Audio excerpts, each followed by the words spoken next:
Il n'y aura plus de respect. Quand on va vous supprimer à manger et à boire. Non. Droite-gauche mélangée, vous ne respectez pas. Attention. Vous savez alors. Bien attention, on arrive à un point de rupture.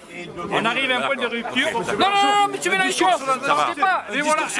Pendant 2 heures que je vais rien te dire. Pourquoi tu me parles comme ça? Pourquoi on vous respecte pas? J'use ma vie à vous défendre. Non. J'use ma vie. Jean-Luc Mélenchon, les prolétaires il les aime bien quand il est sur scène et qu'il cite Émile Zola ou Victor Hugo la main sur le cœur. Je vais vous lire une page de Victor Hugo. Mais quand il en croise des vrais dans la rue, c'est pas tout à fait le même délire. Regardez-moi ce gros imbécile. Voilà. Exactement, on peut pas être sénateur. Oui monsieur, vous êtes un gros imbécile. Perdre ses nerfs face à des beaufs sous-diplômés, ça peut se comprendre, mais de la part d'un mec qui passe son temps à idéaliser les pauvres et les miséreux, c'est plutôt succulent. Regardez-moi dans les yeux, vous êtes un homme? Alors je gagne 40 000 €, espèce d'imbécile. Combien tu mesures, deuxième pompe? Chef, 1m75, chef. 1m75, jamais vu un tas de merde aussi haut que ça. Ouais, comment tu le sais? Vas-y, dis-le voir. Dis-le voir. Comment tu le sais?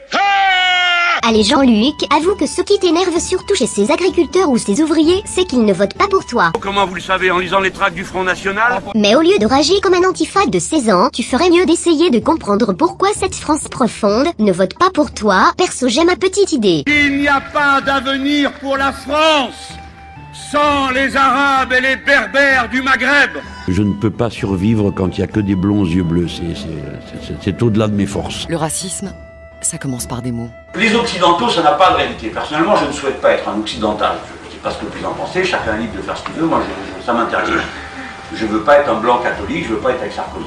On va fêter les 8 centenaires de la fondation de la cathédrale dans quelques jours. Oui, mais la cathédrale, celle-là comme les autres, a d'abord été une victoire de l'esprit et des techniques que nous avons ramenées, que nous ont données les Arabes. Parce qu'on les avait pas trouvées tout seuls, ni grâce à votre chère église catholique. Comme une bonne partie de la gauche, tu as clairement choisi ton camp, comme ce gentil Benoît Hamon qui minimise la ségrégation des femmes en banlieue, ou comme son porte-parole qui copine tranquillement avec les activistes musulmans du CCIF. Dans leurs yeux, moi je suis fier qu'ils m'appellent Bilal.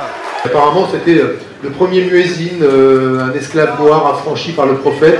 Vous vous émerveillez devant la culture issue de l'immigration, mais vous réfutez carrément l'existence d'une identité française autochtone. Bruno Leroux, c'est quoi un Français de souche? Je n'emploie jamais cette expression et d'ailleurs je bloque systématiquement, puisqu'un certain nombre de Français y font référence, je bloque systématiquement sur mes différents comptes de réseaux sociaux ceux qui se revendiquent de cela. D'ailleurs, faudra m'expliquer pourquoi vous ne supportez pas l'expression français de souche, car à partir du moment où vous parlez du français de la diversité, comment on est censé appeler les autres? Ah oui, je sais, des fachos. Vous vous rappelez du clip du morceau Stress du groupe Justice? Parce que Jean-Luc, lui, il s'en rappelle. On s'aperçoit qu'il y a un discours politique, il y a un discours de propagande. Premièrement, c'est la banlieue qui fait peur. Deuxièmement, ce sont que des Noirs et des Arabes qui agressent qui? De pauvres petits Blancs. D'ailleurs, vous aurez remarqué où est-ce qu'on les filme, où est-ce qu'ils sont agressés.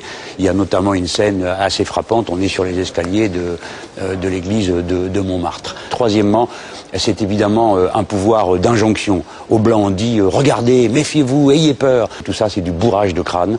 Ça nie une bonne partie de la réalité tendre et douce dans laquelle nous vivons en banlieue. Bien joué, bande de fumier. La réalité tendre et douce que nous vivons en banlieue, écoute Jean-Luc, va quand même falloir que tu sortes de ton monde virtuel un de ces jours, parce qu'on commence à s'inquiéter pour ta santé mentale. En attendant, je n'ai qu'une chose à dire à toi et à tes semblables. Bien joué, bande de fumier. Être un mâle blanc, hétérosexuel et catholique, est-ce pour cela qu'ils m'insultent dans leur tube cathodique?